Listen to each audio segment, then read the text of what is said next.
Hello everyone, this is Komal and today we are going to discuss chapter number 9 Australia for class 7th. In this chapter we will discuss about Australia. Australia, it is a continent, a country and an island.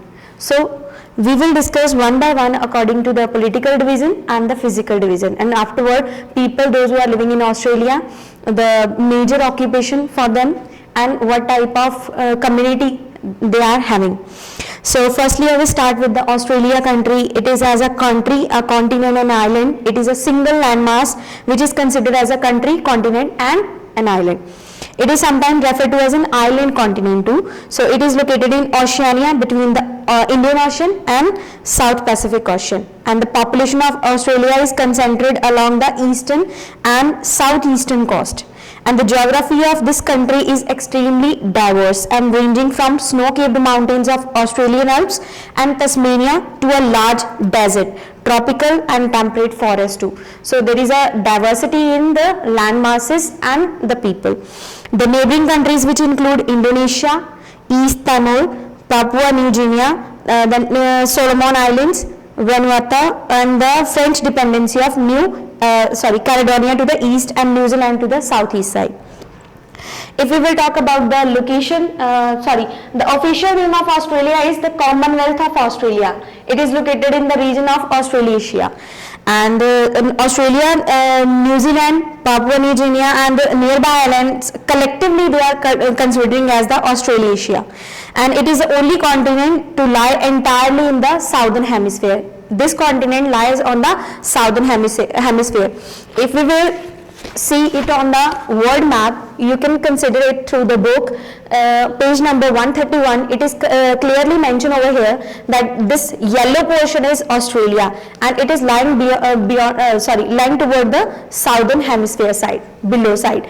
Upper side the northern countries, but below there is only one continent or an island country, that is Australia. So the next thing is Australia, how it is derived, the name. It is derived from the Latin word australis, and that is for the southern side. So firstly it was named as a southern side island or a country. So they were given a name of Australis. The Tropic of Capricorn passes through the middle of Australia. That means it cut into the half of Australia from the middle part. Australia has a variety of landscapes and wildlife, and the northern part has tropical forest, while the central parts are having arid deserts. On the eastern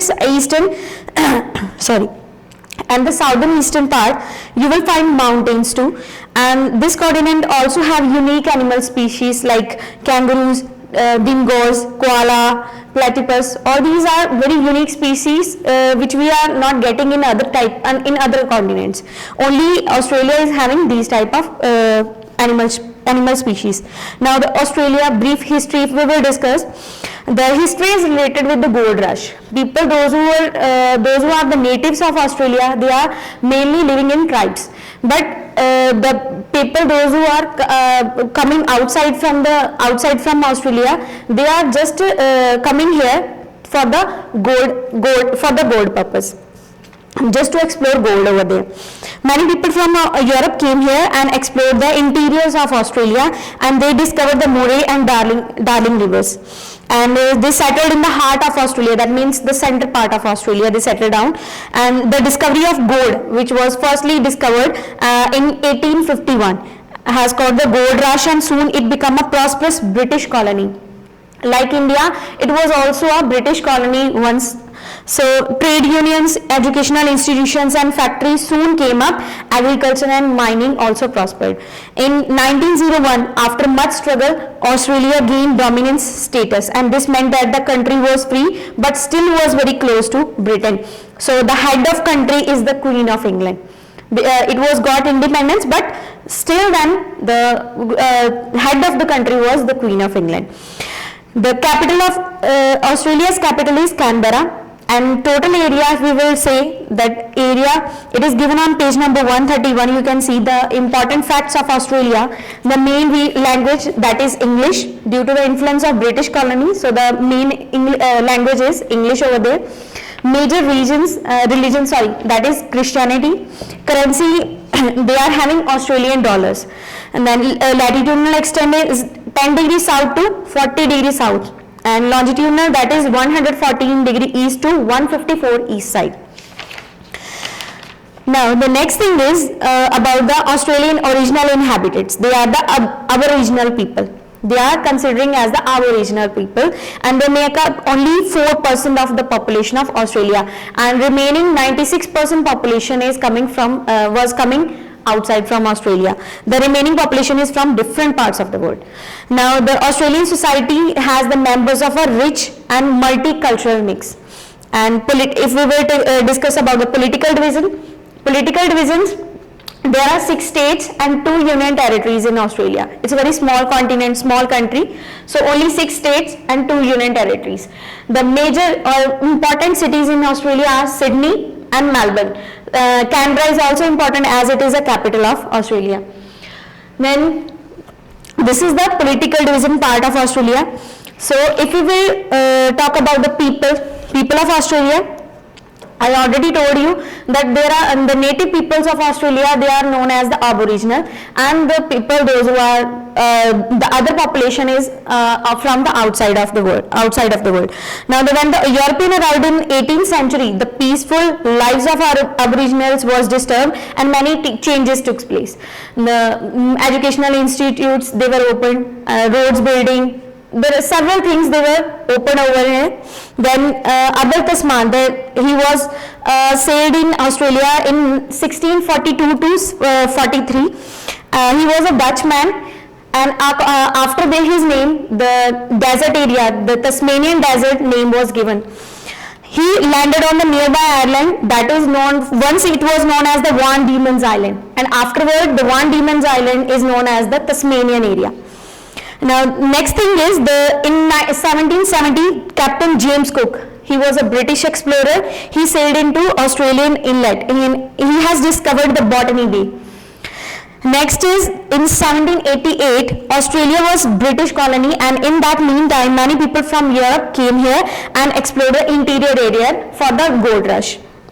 I will mention it here.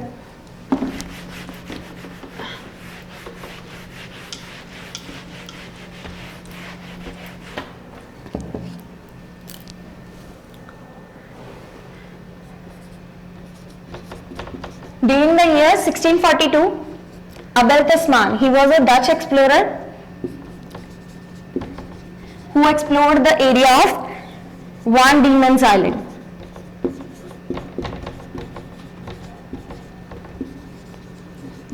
And afterward, it was given the name of Tasmania.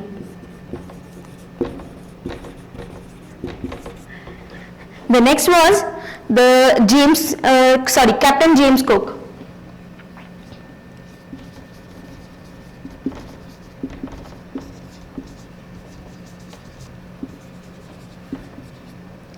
During the year of 1770,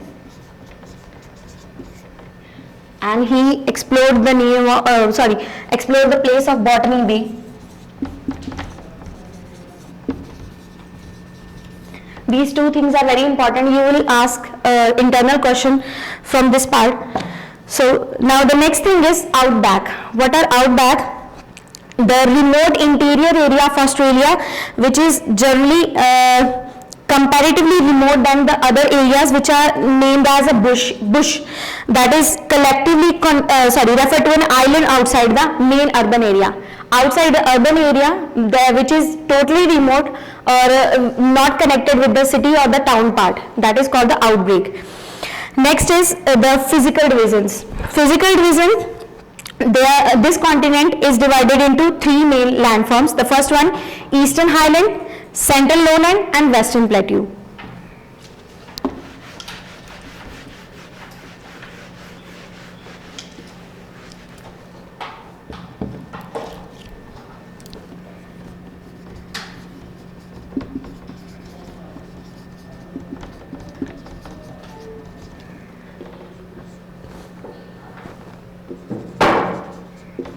Eastern Highlands, which are having mountainous area. Second is the central lowland, which are getting plain.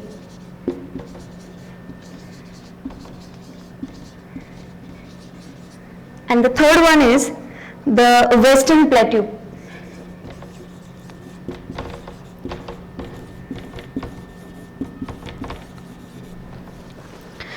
So firstly, the Eastern Highlands, which is known as the Great Dividing Range, and it is used for the mountainous and plateaus which are run thoroughly parallel to the east and southeast coast of Australia.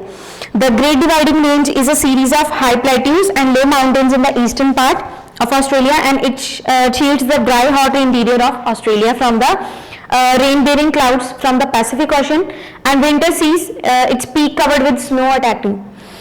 Now the next thing is the terrain of the Eastern Highland is rugged and marked with gorge and gap. There are huge gaps in the Eastern Highland part. Gaps means the areas which are not having proper landscape or a flat surface, they are having ups and downs. Next is the central lowland. Central lowlands, which are stretching from the Gulf of Carpentaria through the Great Artesian Basin up to the New England ranges and the Blue Mountains. These are the main parts of this region, the central lowland part. Murray-Darling plains are formed in this area, and the flatted parts of Australia is formed due to the two rivers, Murray and Darling.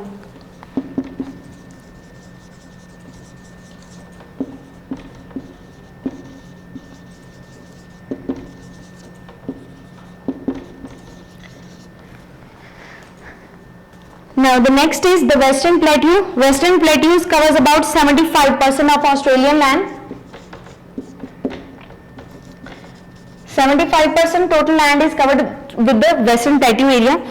It is having Great Victorian Gippsland Desert in the center and mostly sandy areas there. The central part of the region seldom receive rain, and water in the region covered with the handful and permanent water holes. Permanent water holes are there, through that they are getting water. Those who are living in that area, they are getting water through the water holes. Only the rate heavy downpour brings in the some surface water, and the terrain is totally flat, stony and sandy. Vegetation is sparse, mainly consisting of scrubs or tussock grasses. Tussock grasses are having pricky thorns. This area has uluru. Ulurus are the community for, uluru is notable for appearing a change color at different times of the day. This is a mountainous place. During the daytime they are changing color. In morning time it is different, it is in different color. During the noon time it is different, and by the evening it is changing color consistently.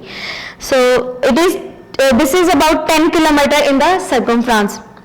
Now the Great Barrier Reef, next thing is, it is the largest coral reef in the world, and it runs roughly parallel to the coast of Queensland, Australia for 2,000 kilometers, and the reef is home to over 1 million diverse aquatic species, including thousands of fish species, and it provides food for the people living near the coastal area, near to the coral reef. The reef is also a natural barrier protecting coastal cities, communities and beaches. It is a center of ecotourism. So before that I want to tell you what are coral reefs. Coral reefs are areas in which the remains of the dead animals, those who are living in the water, their remains are still there, and the water becomes little bit white or grey color, and afterward that place is suitable for the fish, for the fishes, and they are living over there. So next thing is, the warm waters of the Southwest Pacific Ocean provide ideal condition for the reef to develop, and the Great Barrier Reef has 600 continental islands and 350 coral bays, and nearly 3,400 individual reefs make up this huge reef area. Around 2,800 species of fish, 400 different types of corals, 400 mollusks, 500 species of seaweeds, 215 species of birds, 158 species of sea snakes and 68 species of sea turtles are found here. I hope you understood this topic. If you will get any query, you can ask me through comment section. We will discuss the remaining part in the next video.